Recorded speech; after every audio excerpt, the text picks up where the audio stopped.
अयोध्या श्री राम की नगरी, जहाँ से शुरुआत हुई रामायण की।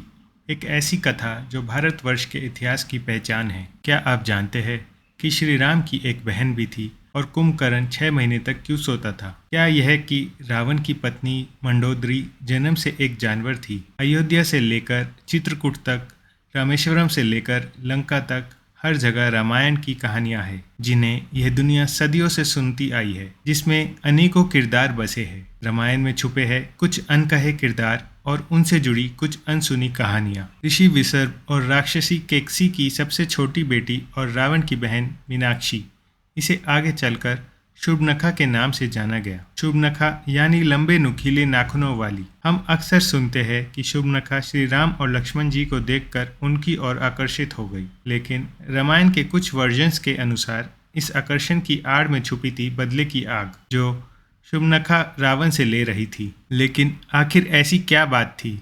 शुर्पणखा अपने भाई के खिलाफ चली गई। जब शुर्पणखा जवान हुई, दानव दुष्ट बुद्धि के प्यार में पड़ गई। दुष्ट बुद्धि काल के दानवों का राजा था। उन दोनों ने भागकर शादी कर ली।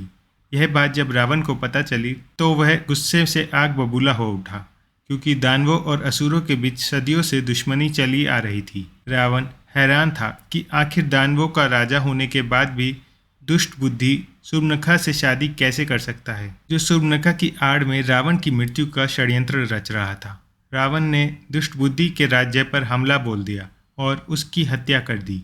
अपने पति की मृत्यु होने पर शूर्पणखा बहुत दुखी हुई और इसी कारण उसके मन में अपने भाई के खिलाफ नफरत बढ़ने लगी। यही कारण था कि उसने रावण के मन में सीता जी को पाने की इच्छा जगाई और रावण की मृत्यु और उसके परिवार के विनाश के साथ शूर्पणखा ने अपने पति की हत्या का बदला लिया। रामायण में शूर्पणखा की कहानी सीता माता के अपहरण से पहले ही खत्म हो जाती है, लेकिन श्री राम और रावण को एक दूसरे के सामने लाकर खड़ा करने में शूर्पणखा का बहुत बड़ा हाथ था। ना ही वो रावण के सामने जाकर सीता जी की खूबसूरती का गुणगान करती, ना ही सीता जी का अपहरण होता और ना ही लंका का यह भीषण युद्ध होता। रामायण का एक ऐसा राक्षस जो 6 महीने लगातार सोता था और फिर उठने के बाद लगातार खाता था, रावण का छोटा भाई कुंभकर्ण।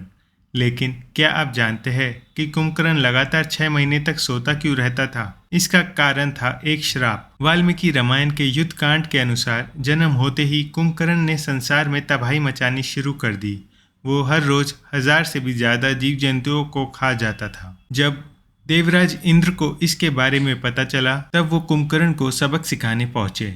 लेकिन कुंभकर्ण इतना विशाल था, इंद्रदेव के हाथी ऐरावत का ही दांत तोड़कर इंद्र पर ही वार कर दिया। इस बात की शिकायत लेकर देवराज इंद्र सभी देवताओं के साथ ब्रह्मा जी के पास पहुंचे। ब्रह्मा जी समझ गए कि अगर ऐसे ही चलता रहा तो यह संसार जल्द ही खत्म हो जाएगा। वो कुंभकर्ण के पास पहुंचे और उसे श्राप दिया, आज से तुम एक मृत इंसान की तरह सोते रहोगे। जब रावण को इस बारे में पता चला तो वो ब्रह्मा जी के पास पहुंचा। उसने ब्रह्मा जी से कुंभकर्ण के श्राप को कम करने की प्रार्थना की। ब्रह्मा जी मान गए और इस श्राप को 6 महीने के लिए सीमित कर दिया। अब 6 महीने सोने के बाद कुंभकर्ण एक दिन के लिए उठता था और तब तक खाता था जब तक उस भूख मिट नहीं जाती, और फिर 6 महीने के लिए गहरी निंद्रा में सो जाता था। कुंभकर्ण बहुत सारी शक्तियों के साथ जन्मा था, लेकिन अपनी शक्तियों का गलत इस्तेमाल करने के कारण इन शक्तियों के होते हुए भी वो केवल एक ऐसा राक्षस बनकर रह गया जिसका उदाहरण आज एक आलसी इंसान के रूप में दिया जाता है। दोस्तों, हम हमारे पेज पे बहुत इंटरेस्टिंग और मिस्टीरियस वीडियोस बनाते रहते हैं। इसमें बहुत मेहनत लगती है, तो अगर आपको हमारे वीडियोस पसंद आते हैं तो हमें फॉलो करके सपोर्ट कीजिए। Thank you. रावण की पत्नी और लंका की महारानी मंडोदरी, जिसका जन्म एक मेंढकी के रूप में हुआ था। रामायण के उत्तरकांड के अनुसार मंडोदरी असुरों के राजा मायासुर और देवलोक की अप्सरा हेमा की बेटी थी। लेकिन ओडिया धर्म पुराण के अनुसार मंडोदरी जन्म से कोई कन्या नहीं बल्कि एक मेंढक थी। एक बार मंदार और उदार नाम के 2 ऋषि जो दूध पीने वाले थे, उसको एक सांप ने जहरीला बना दिया। ऋषि मुनियों को मृत्यु से बचाने के लिए एक मेंढकी ने उनके दूध में छलांग लगा दी। उन दोनों ने बिना इस बात को समझे उस मेंढकी को श्राप दे दिया और वह सुंदर कन्या में बदल गई, जिसे वेगवती का नाम दिया गया। वेगवती की खूबसूरती की चर्चे चारों ओर फैल गए और उसे पाने के लिए किष्किंधा के राजा बाली और लंकापति रावण में युद्ध हुआ। दोनों ने वेगवती को अपने पूरे बल के साथ अपनी ओर खींचना शुरू किया। रावण और बाली दोनों महाशक्तिशाली थे, तो अब आप ही सोचिए कि उनका बल कितना ज्यादा होगा। इस खींचातान में वेगवती का कोमल शरीर बीच से चिर गया और उसके शरीर के 2 टुकड़े हो गए। तब यमराज और वायुदेव मिलकर उनके शरीर को फिर से जोड़ा और फिर ऋषि मंदार और उदर के नाम को मिलाकर उनका नाम पड़ा मंडोदरी। हमारे पुराणों में मंडोदरी को 5 कन्याओं में से एक माना जाता है। 5 कन्या द्रौपदी, कुंती, अहिल्या, मंडोदरी और तारा, ऐसी 5 महिलाएं जिन्हें हमारे पुराणों में काफी सम्मान दिया गया है। भले ही मंडोदरी एक राक्षस की पत्नी थी, लेकिन फिर भी उन्होंने अच्छाई का साथ कभी नहीं छोड़ा।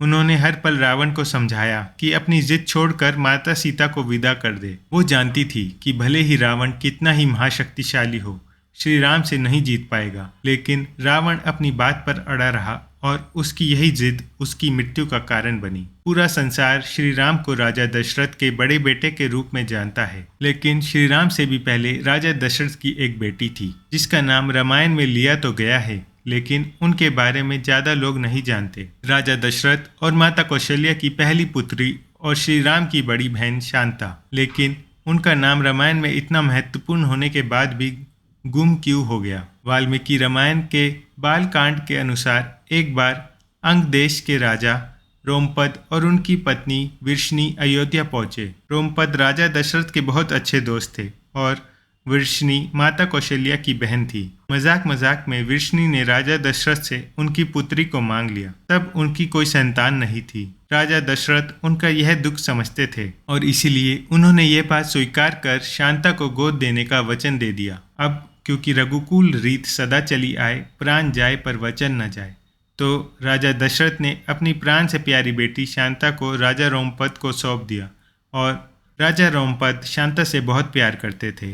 एक बार शांता से बात करने में वो इतना खो गए कि उन्होंने द्वार पर एक ब्राह्मण को नजरअंदाज कर दिया। वो ब्राह्मण इंद्रदेव के भक्त थे। उनके इस अपमान से इंद्रदेव बहुत क्रोधित हुए और उन्होंने रोमपद को सजा देने का फैसला किया। कुछ समय बाद अंग देश में भयंकर अकाल पड़ा।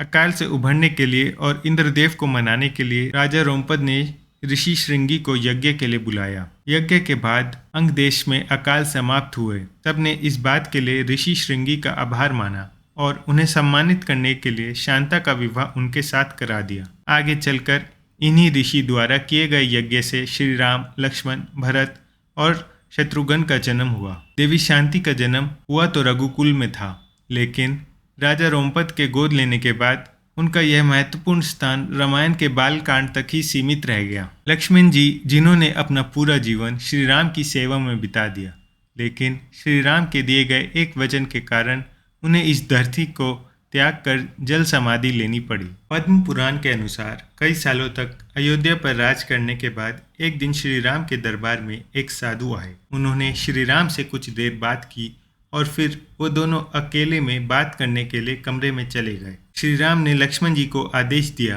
किसी को भी अंदर न आने दिया जाए। अगर ऐसा हुआ तो लक्ष्मण जी को मृत्यु दंड दिया जाएगा। लेकिन आखिर ऐसी क्या बात थी जो कोई नहीं सुन सकता था। दरअसल यह साधु कोई मामूली ऋषि नहीं थे, बल्कि स्वयं यमराज थे, जो श्री राम को यह याद दिलाने आए थे कि अब इस धरती पर उनका कार्य पूरा हो गया है और अब उनके वैकुंठ लौटने का समय आ गया है। लेकिन यमराज ने श्री राम से यह वचन लिया था कि उनके बीच हो रही बात को कोई और न सुने।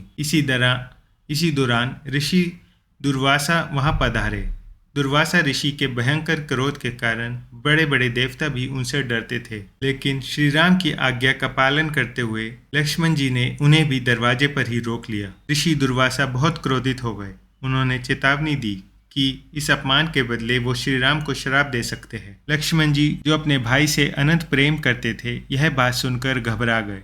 श्री राम को इस श्राप से बचाने के लिए उन्होंने खुद का त्याग करना सही समझा और कमरे के अंदर चले गए। लक्ष्मण जी को यूं अचानक देखकर श्री राम सारी बात समझ गए, लेकिन उनका वचन टूट गया। यमराज ने श्री राम को कहा कि लक्ष्मण जी को देश निकाला दिया जाए, क्योंकि श्री राम से दूर रहना उनके लिए किसी मृत्युदंड से कम नहीं था। लक्ष्मण जी, जिनके जीवन का महत्व ही श्री राम से था, यह बात सह नहीं पाए और उन्होंने सरयू नदी में जाकर जल समाधि ग्रहण की और अपने शरीर का त्याग कर दिया और वैकुंठ में अपने शेषनाग रूप में प्रभु के लौटने का इंतजार करने लगे। श्री राम के प्रति लक्ष्मण जी का यह प्रेम और समर्पण ही उन्हें राम जी के साथ एक करता है। तो यह थे कुछ ऐसे किरदार जिनकी कहानियां रामायण में ज़्यादा डिटेल्स में नहीं है। अगर आप ऐसे किसी किरदार के बारे में जानते हैं तो हमें कमेंट्स में ज़रूर बताइएगा। अगर वीडियो पसंद आया तो इसे लाइक और शेयर कीजिए और ऐसी ही अनसुनी, अनदेखी, अनकही कहानियों के लिए हमारे चैनल आस्तिक को फॉलो करें। आइए मिलते हैं अगली वीडियो में। जाने से पहले कमेंट में जय श्री राम ज़रूर लिखें।